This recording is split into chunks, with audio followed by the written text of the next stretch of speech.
binnen een jaar 14 kilometer lang naar Zeedik gaan waaien. Maar het machtige Grietman die dat invoelde de land bestieren.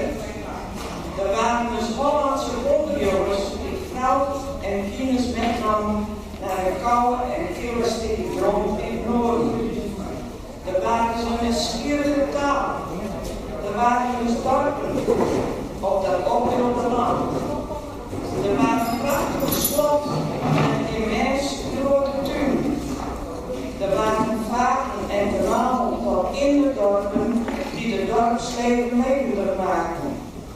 Er waren ze pastoren in het groene vijver en kloosterzusters met strakke witte kappen die bij Noord meesten hielden.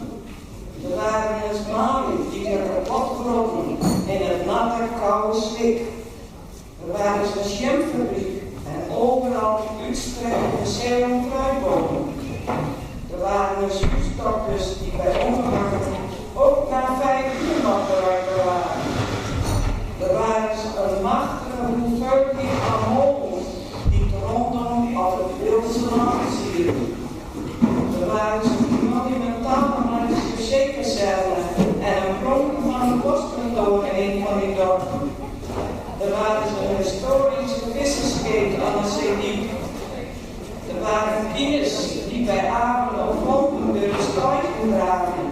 Schultje kledingspullen. Er waren mensen die voor dat heel niet druk kon maken om al die heen. Er waren zo'n kleurige fijnen die vlijtend door de buurt fietsten. Er waren zo'n prachtige Amerikaanse riemelhonden aan de blikvaart. Er waren zo'n heel gelukkige witte Sinterklaas met een al even gelukkige zwarte Piet.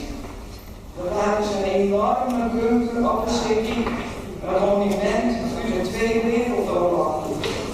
Er waren zo'n tijd dat het zeewater het invoerde land besproken. Er waren dus groepen volkjes die toen aan de vochten nog het vrije moesten overdag. De christelijken toen openbaren. Er waren ze muziekkorps in alle dorpen. Er waren overvloed aan winkels in die dorpen. Er waren kinders die uit school de schoolsysteem komen. En er waren woorden die met een apart naar huis gebracht worden. De anderen luid zingend een stoep, hij heeft een stoep in de roep. En er waren mensen die kwamen wisten hoe laat het was. Er is een prachtig stukje grond, krap aan 8000 morgen groot.